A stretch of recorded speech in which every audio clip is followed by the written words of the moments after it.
Hello, I'm Paul Stankard at Salem Community College's Samuel H. Jones Glass Education Center, where we hold the annual International Flameworking Conference. Since 2001, master artists from around the globe have demonstrated their talent here in the spirit of sharing with our students and conference attendees. We've recorded these demonstrations so students and glass enthusiasts can be inspired by these featured artists. This collection of video demonstrations is now being offered to you through Salem Community College's exclusive Masters Series. Vittorio Costantini was born and raised in Burano, Italy. He began an apprenticeship in the glass factory at the early age of 11. Initially, flameworking was a hobby, which occupied the little time that he had after a long day working in the factory. His fascination for nature is celebrated in his work. In fact, all his creations show great mastery. He spends endless hours creating individual pieces, multicolored insects, iridescent butterflies, birds, fish, and colorful flowers, all the result of his imagination and high skill level. Vittorio is a great observer of the little universe which surrounds us daily. Salem Community College is honored to present Vittorio Costantini's demonstration at the 2013 International Flameworking Conference. So what he's going to do, he's going to start making some algae. Ti vuoi saltare chai, Tiga? Okay. Sorry. He's going to start making some algae. I apologize 100 times earlier because first we got lost, we were a little bit late, and then he couldn't find some glass that he prepared. So earlier he prepared this one that is white covered with transparent green that he's going to use for some of his work. Feel free to ask me questions because while he's working he doesn't talk very much. I don't know all the answers, but I can translate for him, and then if he's kind enough, he will answer your questions. So just for your knowledge, the kiln is going to be at 932. He usually uses 500 degrees centigrade, so 932 Fahrenheit, and he uses as a pickup kiln. So he puts his pieces in there and then takes them out. That's what he does. And you probably already know that he's working exclusively with soft glass, and as I said last night, he uses Pyrex most of the time, or almost exclusively, just as a Ponti.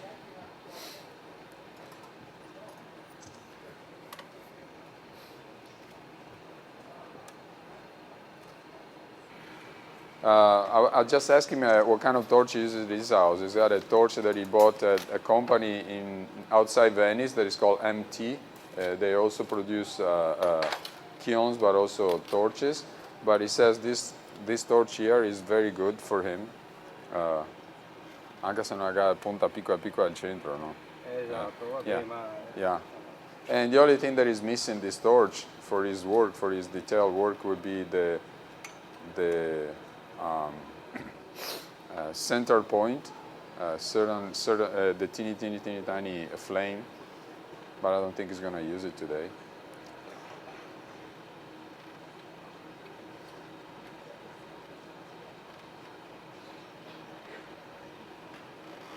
He's making an algae. You say algae, right, in English?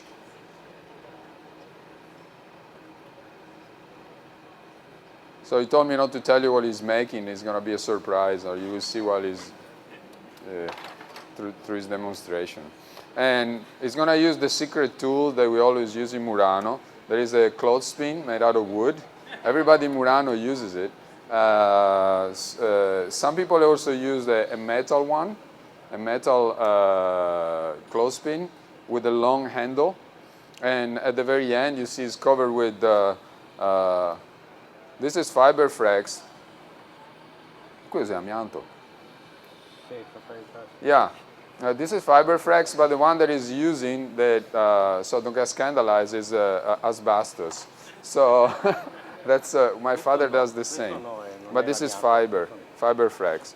That's what he mostly uses to hold these pieces when he wants to put them down. He doesn't use a straight metal or straight wood. Straight wood because it would be okay. He uses straight wood, but it would leave a mark, a burned section, dirt. Dime. Adesso li mette le cose Oh, che andava su passava lì. okay.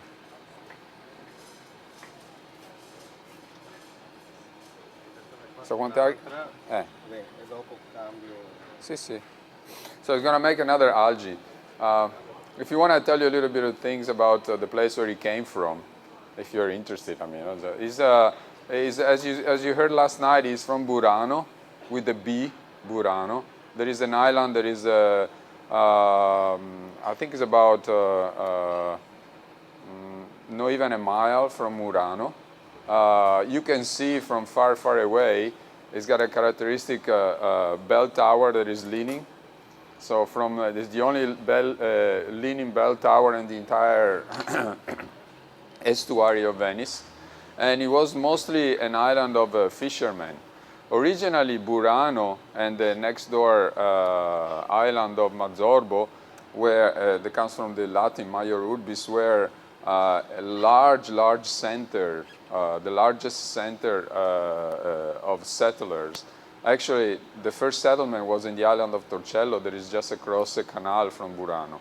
So Torcello, Mazzorbo and Burano were the largest and first centers of so-called civilization of the Lagoon of Venice. That's where everything started. And as a matter of fact, they did some archaeological excavation in Torcello, and they found the oldest remains of glass blowing artifacts in the island of Torcello.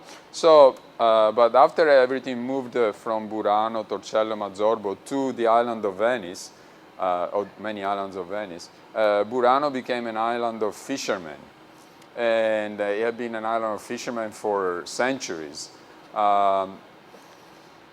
Naturally,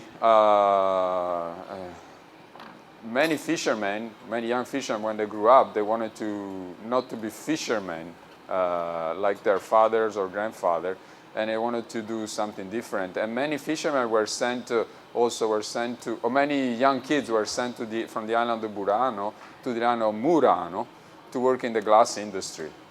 Another famous case besides Vittorio is Lino Tagliapietra. Lino Tagliapietra comes from the same island where he comes.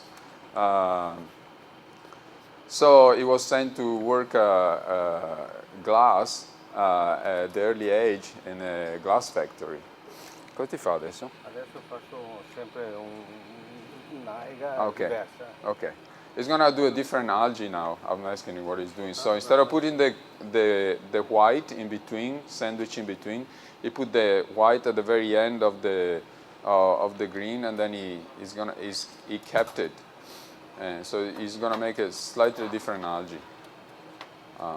So anyway, he was sent, like many other people from Burano. He was sent to that's a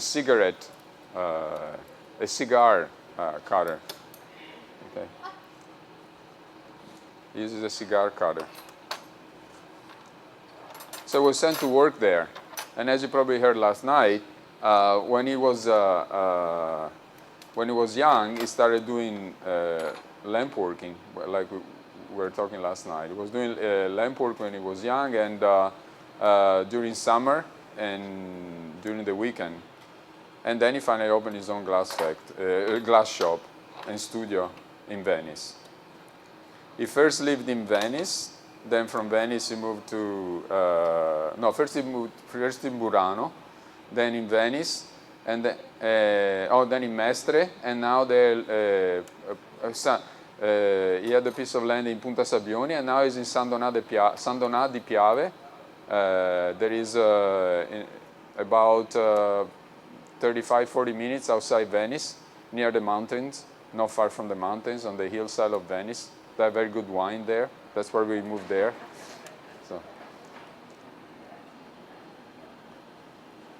So There is another thing that you need to know in in the Venetian lagoon. There is a lot of how do you say in English? Competition between different islands, and people from Murano are proud to be from Murano. People from Burano are proud to be from Burano, but people from Murano, at least when I was a kid, they probably at least when he was a kid too, didn't like the people from Murano and vice versa. So we had a lot of jokes about the inability of, or the not great intelligence of the people from Burano and vice versa. The people from Burano have a lot of... Un attimo, questa per esempio la lascio fuori, anche se va rotta non ha importanza, però tutto il resto, quando io le faccio le metto nella muffola. Okay. So what he's saying is he puts this out here and he let it cool down there in the open air. Usually, and everything else that he's going to make, it goes inside the annealer usually. He's going to let it cool down there. Perché ti si soffre? Per far vedere anche il colore, non ha importanza che la metti dentro perché fa vedere. Ma adesso ti che fa e ti metti dentro? Metti in muffola. Ok. Perché e dopo qui ti adoperi per quella della muffola, o no? Esatto, ma quella della muffola dopo non serve perché la levo via il giorno prima, no? Ok. Capito? È una cosa che mi serve così. Right. Questa vuoi lasciarla intanto per vedere. So he's going to put the other one that he's making inside the kiln, so he's 100% sure that they're going to survive. But he made this one just for you to show you. Afterward, you can pick it up and look at it, because the other one that are going to go there can come out tonight or later on, so you never have the chance to see it. So anyway, there was a lot of river competition between the islands, and to the point that it went very nasty. See, it's already cracked. It already cracked. Even so, everything needs to be annealed, even if it is an ant size. You know. Ti muffui tutto, ti, no? Come? Ti muffui tutto. Yeah, he anneals everything. Contrary to many people in Murano that don't anneal a lot of their things. Costantini, Cesare Toffolo, the big names so-called, they anneal everything. That's the reason why when you go to Venice and you walk by one of those shops where the people are doing demonstrations, and you like what he's doing, it says, oh, but it's hot. They said, oh, well, can you come back? You come back in an hour, and it's ready for you. So you go back in an hour, you pick it up, put in your luggage, go back to the United States, open your luggage, and the piece of glass is broken. And you say, oh man, I think I didn't pack it very well. No, it's because they didn't anneal it. And then when you go back to Venice, you buy another one. That's how we make money. But the real people usually anneal, the real glassblower that know glass, anneal everything. Okay.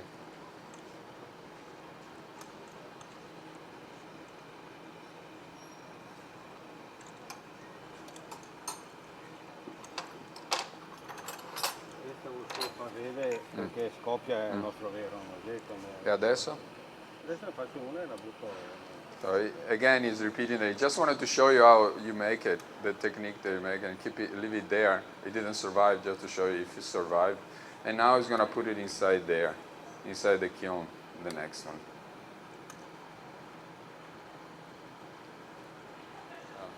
Questa è una canetta normale, non è che... Yeah. This is a stainless steel blowing pipe. So he's going to blow something. He's going to make the next part of his demonstration. He's going to use a stainless steel blow pipe, clean the inside. Yeah, but he steers his own colors, and he puts them down, and when they cool down, if he likes it, okay. Otherwise, he adds more of one, less of the other one, and until he gets to the right amount of the different colors, and that's it, basically. This is a miniaturized optic mold. Dove ti ha comprato? Da cosa? And this comes from Carlo Donà. Okay. So he's going to do a mini demonstration of furnace work. So you get 2 demos in one.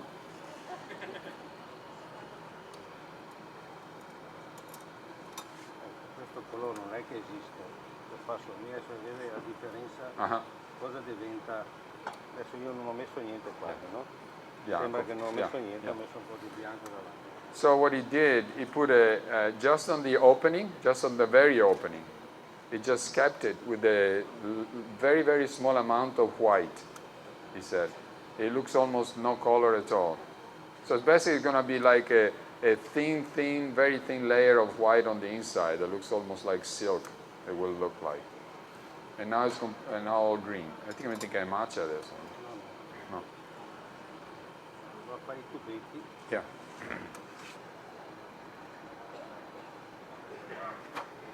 Blowing cap.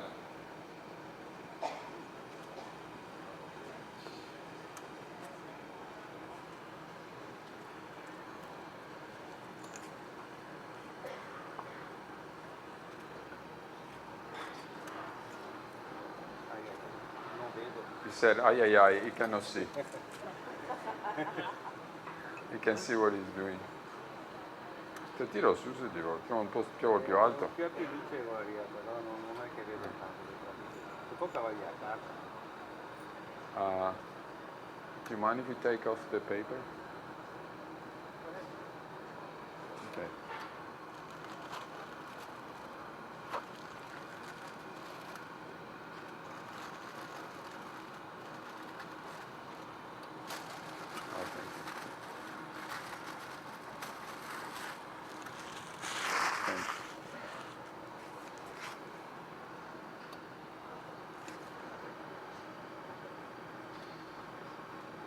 Perfetto. Perfect. Well, you can see the hand of the master glassblower.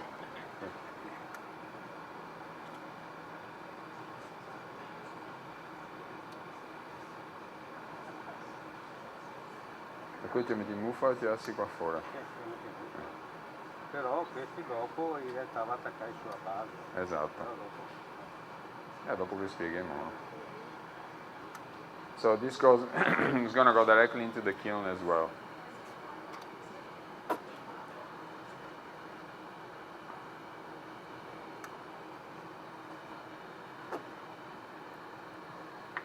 So it needs to keep the moil, that is the part attached to the blowpipe, always hot. Now it blows it puffs it open.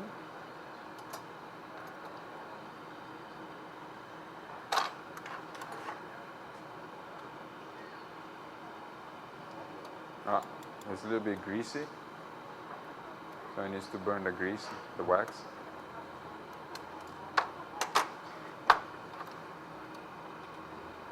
E non importa, tanto va in muffa, anche se non è perfetto.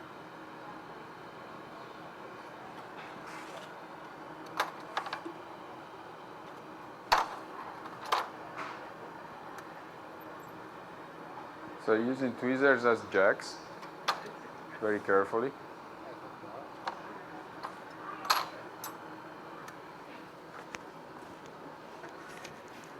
And then it goes in the kiln. One of the few times that it doesn't use a wooden clothespin because he has to have a long handle so it doesn't burn his hands. He's going to make another one.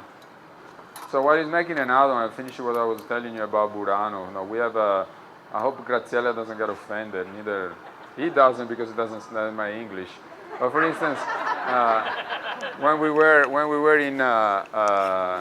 young, one of the jokes was that I know all the offensive jokes toward the people from Burano. I don't want to know the one from Burano toward me, toward Burano. So one of the things is, no, people there.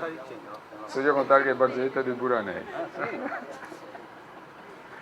No, it was like, they're all fishermen. No, one family in Burano died of starving because when I was a kid, one of the main food staple even for me, was fish. I mean, we had one of the largest fish market. It was fish with polenta. So polenta and fish was just basic food, polenta like grits, was basic food for everybody. My mother raised me with that. And we had, there are a couple islands, Sant'Erasmo, where they grow a lot of vegetables, artichokes mostly, and during the spring. But anyway, so one of the jokes that we had to demonstrate that we were smarter than the people from Burano were smarter is that people from Burano, family from Burano died because they had the fish and they had the polenta, but they didn't have a thread to cut the polenta with.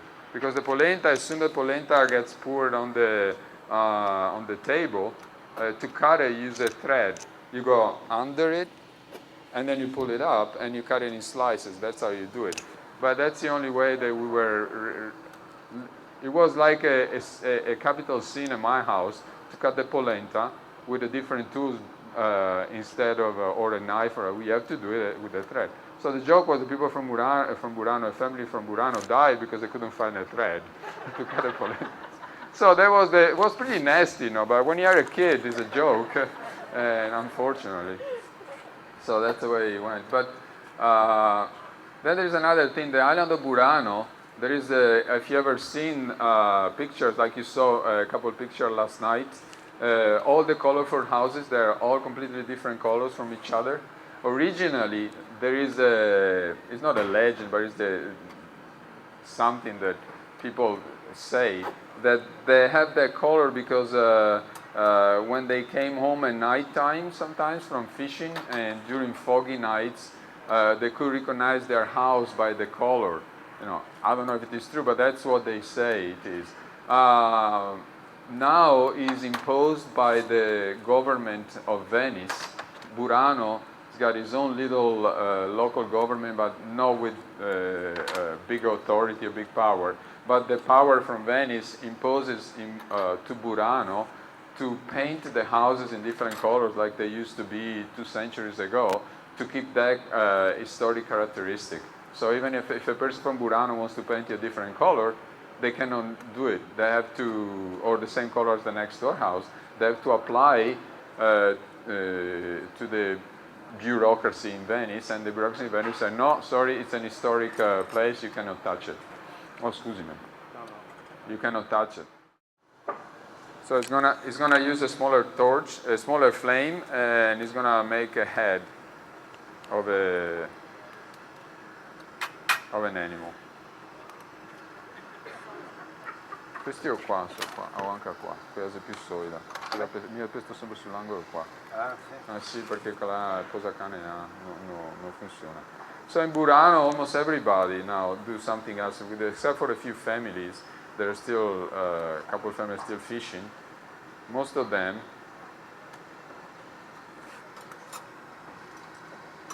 he keeps it preheated.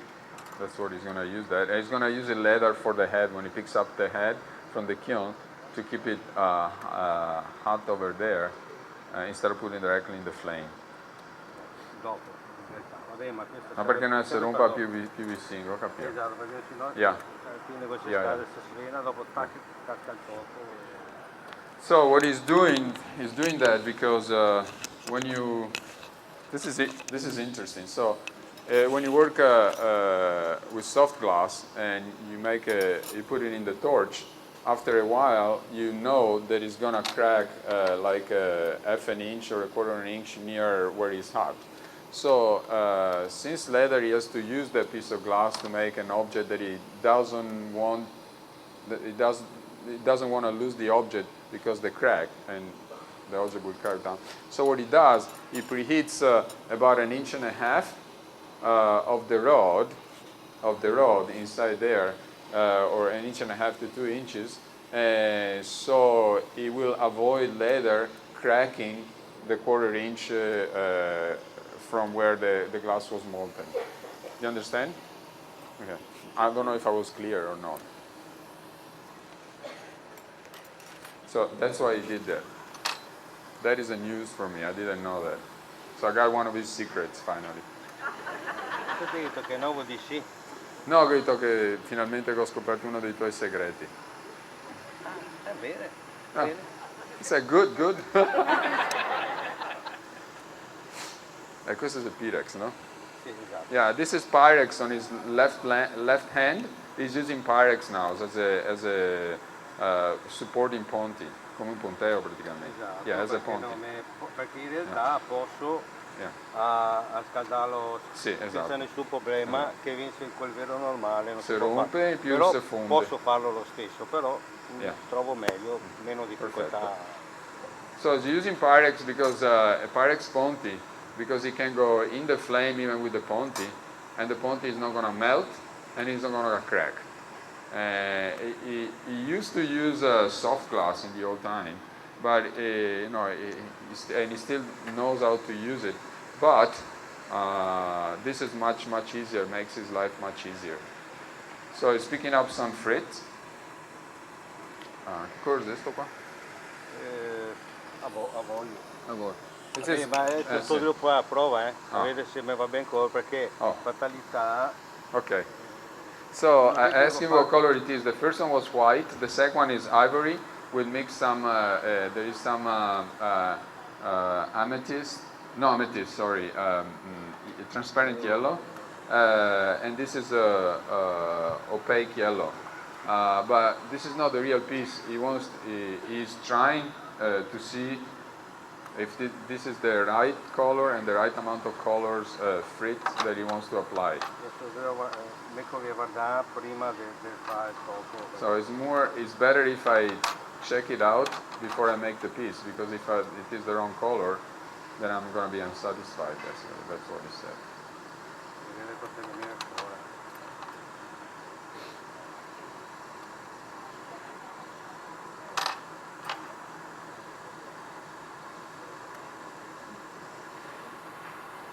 That's all. It's alright. They always happen.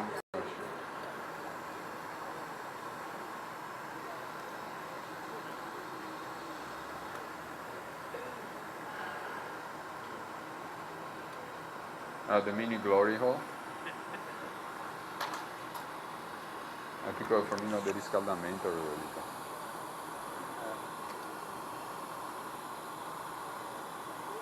First he pinched them, and now he put them in teeny tiny thorns. You see that?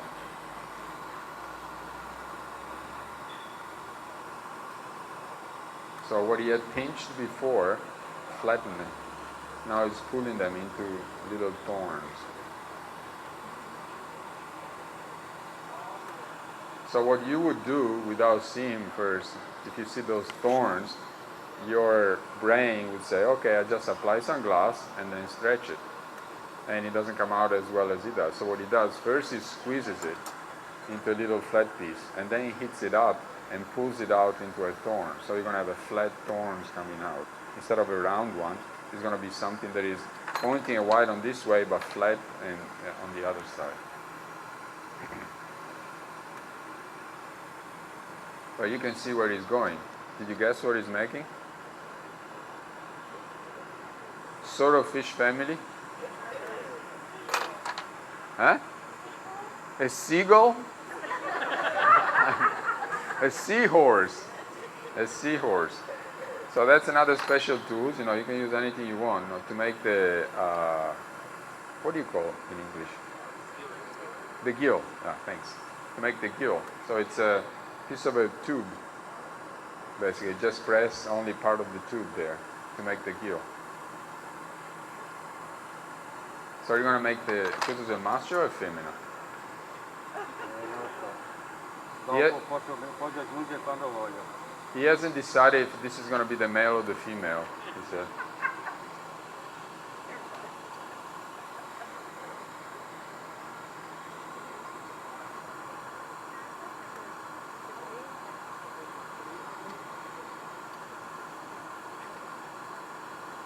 Non si attacca al ponteo. Scusa se te lo dico.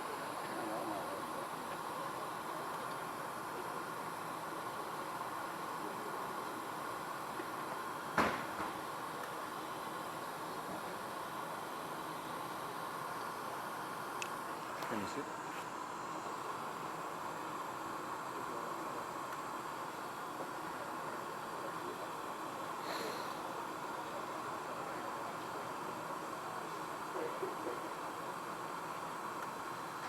you notice what he's doing. He's pulling down to a thread to the needle point, those points.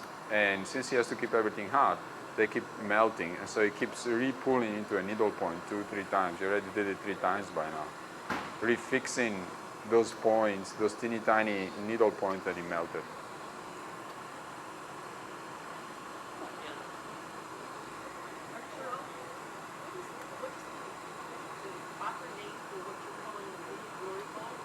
Oh, this one? This is a, what do you call it? Scientific glass blower. It's a gigantic Bunsen burner. Yeah, it's a Bunsen burner from Texas. Anyway, everything is big there, so they have a.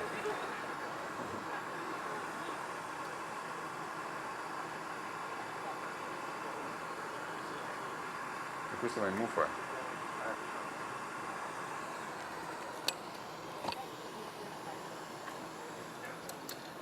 There you are. So now it's going to save it into the kiln.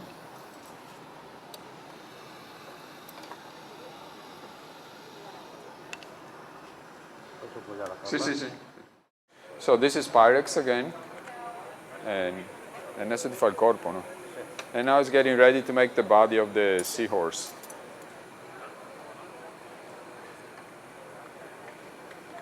So it's going to do basically the same process that you saw him doing before. It's going to make the gather of glass big enough for the body, and then roll it into the various colors that he did exactly the same color they did before, and then shape the body. This is going to be a surprise for me because I've never seen him doing a Seahorse before.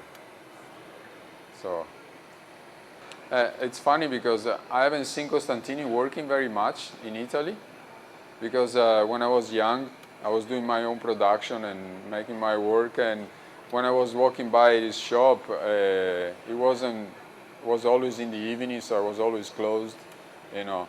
But you also know that there is these secretive things in Burano. There was, and it's still in parties, but not much anymore. But it used to be very secretive.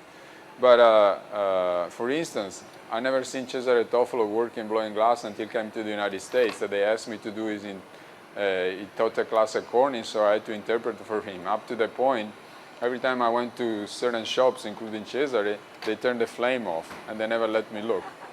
And that was normal because you're working in a place where you don't do wholesale outside the country, but you work. There's a shop here, another shop there, another shop there, so they're next door to each other.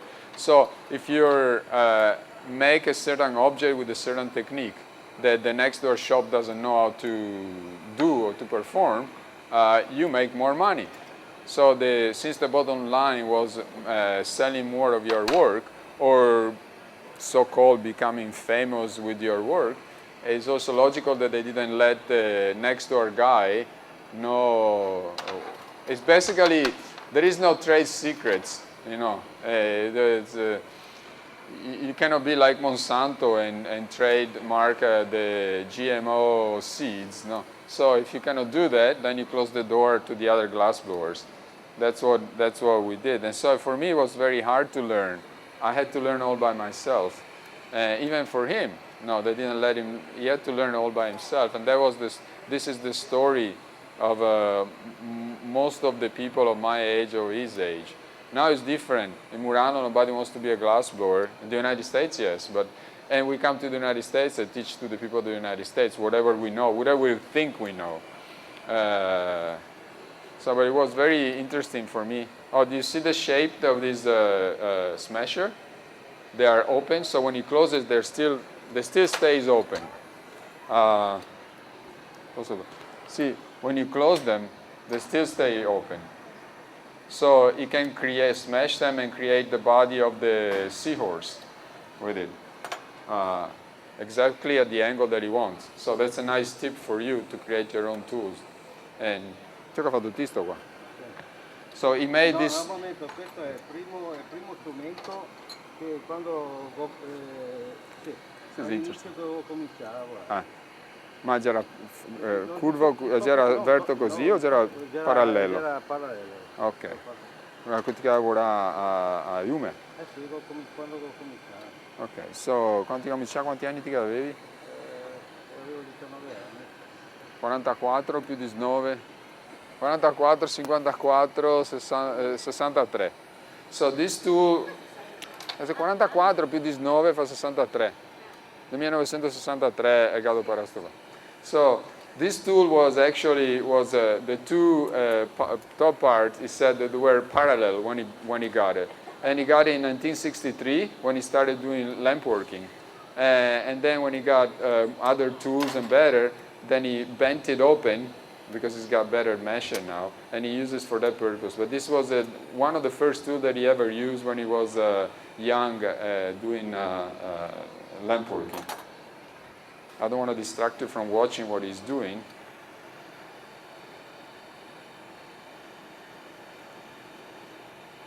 See all the tweezing that he does to create the shape of the body, the different come si dice? Crevices and crevices, and now he flattens him up. See how interesting? First he does the crevices and he tweezes it, and then he flattens them up to give back the shape. So part of it disappears. So what do? You make them much deeper, and then when you flatten them, they're still there to the right amount that you want it. So you have to pre-think in advance how deep I have to make them, if then later on I'm going to smash them down and re-flatten them. You see how quick he was making the tail? We should have him doing it again because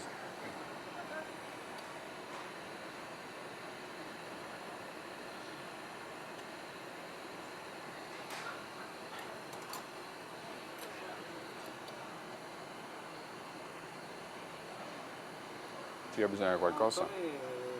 Queste qua e altre rigati. E dove sei? Sì, quei più piccoli. Cioè va. He has another smaller pair of a measure, Anche queste mi sono fatte mie. and those he made himself. He made those himself, and they are the lines are much tighter. There are many more lines than the other one.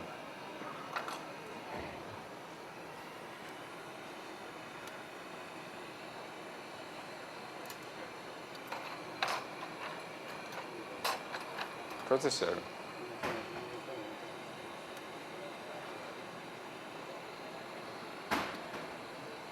Yeah, more patterns. He's creating more patterns on the Seahorse on the side. Well, you can see that. And again, you see how deep it goes?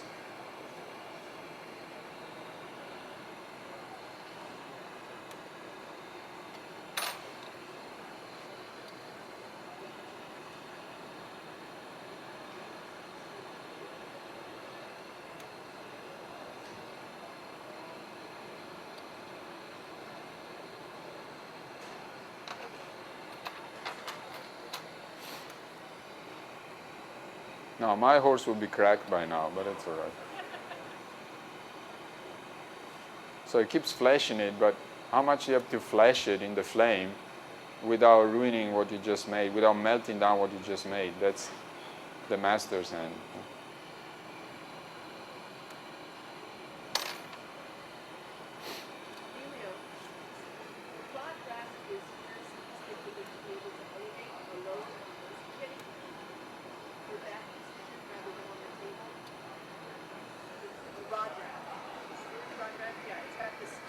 Yeah, you can lift it and lower it. So if you lower it, you have to come closer. If you raise, you have to go further away. So. But is it getting any heat up off the table is what I'm asking. Oh, this one? Yes. No, Okay, just curious. no heat. She was asking if the rod rack gets any heat. Ti metti in muffa dopo o ti esci fuori?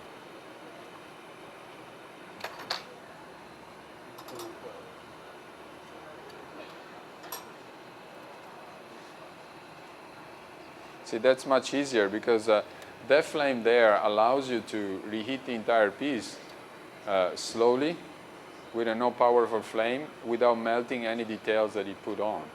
You know, if you keep it warm inside that flame there, if you don't know what you're doing, you melt all the details, all the little points and things. But if you reheat it on the Bunsen burner, you know, you can keep it hot without losing any details. That's much easier. So everybody buys Bunsen burners, okay? I think they're for sale there, right? Yeah, but that's a way that's a way to do it. Scientific glassblowers do it all the time.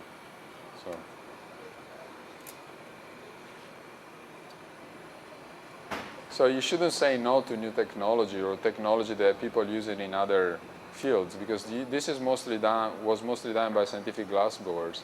You know, I have one of those myself too, and I used to use a small Bunsen burner, the narrow one, and then I saw here at the Salem 10 years ago, they were using those, so I got one too, and it's so easy now for me to make soft glass and even Pyrex pieces. Quello resta attaccato per sempre. Ah sì, è il tocchettino, hai ragione. So you will see what the little piece of rod that you attach at the very end is for, is to put it all together in a composition. So it's got a purpose, like for the flowers, the little stem and the algae as well. Again, you see, you reheated the very end of it, so it doesn't crack. Now, usually people don't do that. And if you were to do it dip in there, so you can cover the gray part of the glass rods with more colors. But if you try to get the reheat in the flame with the oxygen propane flame, it will still crack. So to avoid the cracking, it's better to do it on the Bunsen burner.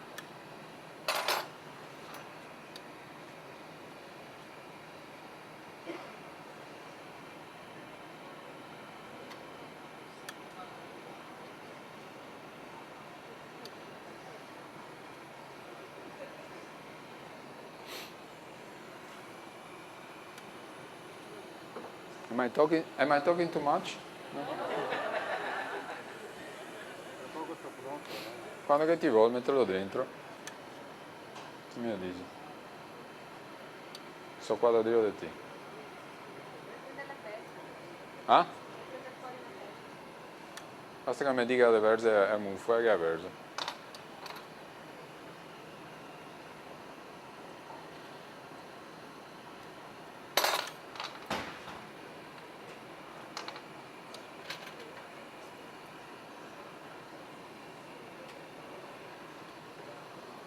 So that's a classic move of glass blowers. So that comes from glass blowing. So if you see a glass blower working, don't just shun away. Just look what he or she is doing. Te verso quando che ti vuoi. Yeah? Soltanto che ti. Sì, giustissimo.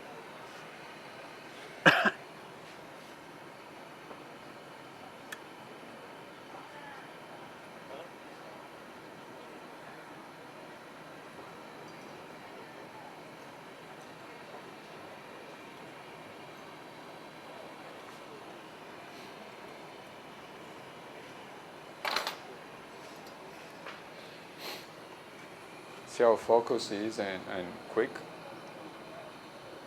His moves are much quicker now than the very beginning. You notice the different pace that he's working at?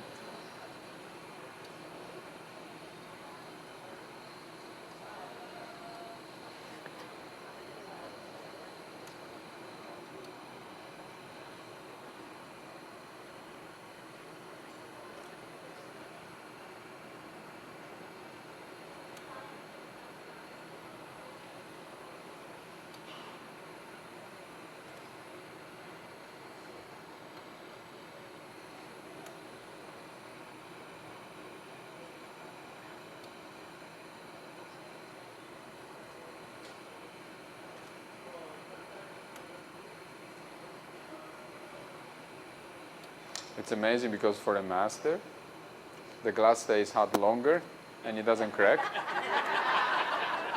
That's normally the way it works. You know, you're just asking, how come your glass doesn't crack and it stays hot so long? That's usually the question that we ask, no? And we don't realize that it's us that we are not able to.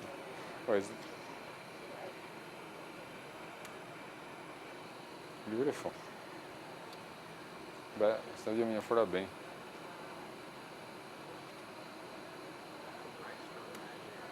Yeah.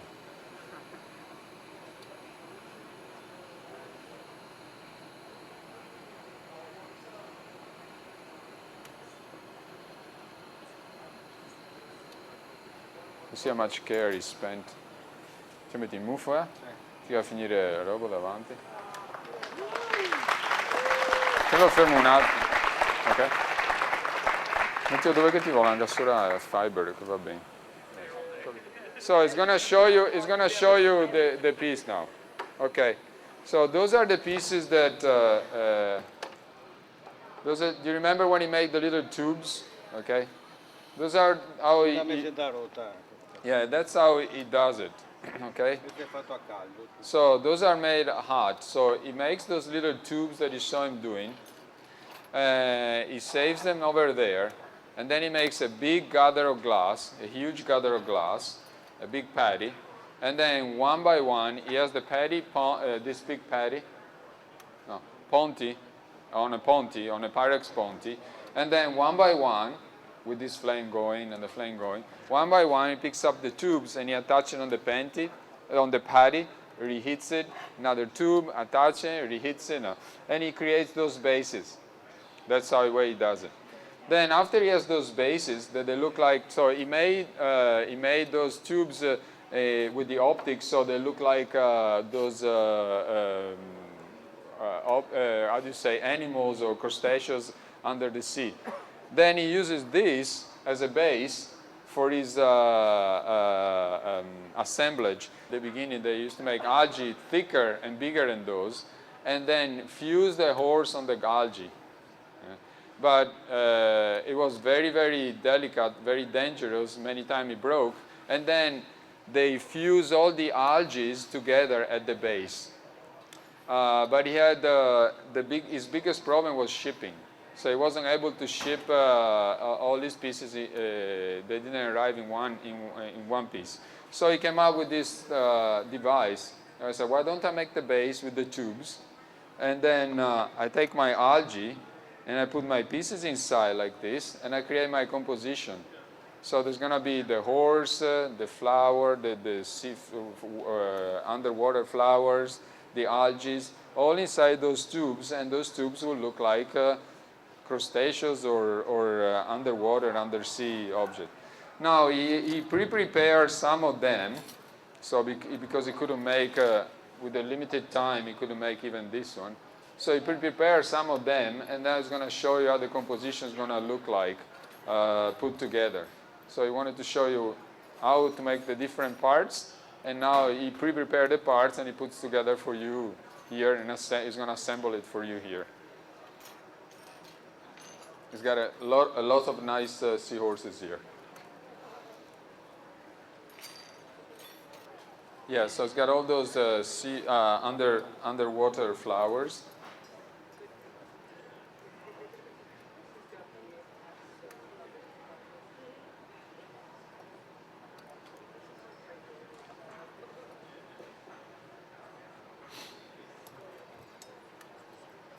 Yeah, for us, glass people, with those delicate pieces, one of the most dangerous things is the shipping. So why not coming out with something like that? Non importa. Metti che. Metti il soretto che piace vedere. Così. Facciamo un'ipotesi.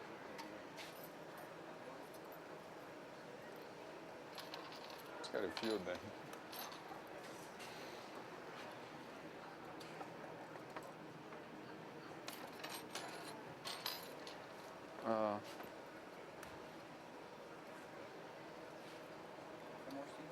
No, I'm looking for a piece of paper that I have to. Oh, there it is. They wanted me to tell something too, as well. Dimmi, cosa ti serve? Cerco l'altro tono, ma non lo so. It's all right. Allora, questo è...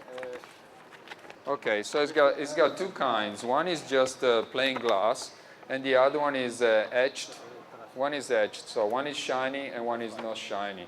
So quando che ti fa sabbiaia o non sabbiaia? No, Acidai? normale, e dopo posso acidarli o Ma ti sabbiarli. preferisci acidai o non No, acidai? preferisco sabbiarli perché Ma se è meglio l'acido così, è pericoloso. che invece col corrugano. Perché se Non più. so, a me mi piace meglio opaco, mi piace. So per he essere- likes them better matte. So what he does is he sandblasts them or he acid etches them because he likes them much better. He thinks that they are much closer to the natural thing, according to him. So that's what he does. So he puts two that are sandblasted, and you will see the difference when you come by here and look at their pieces. There you are, man. Come da sole.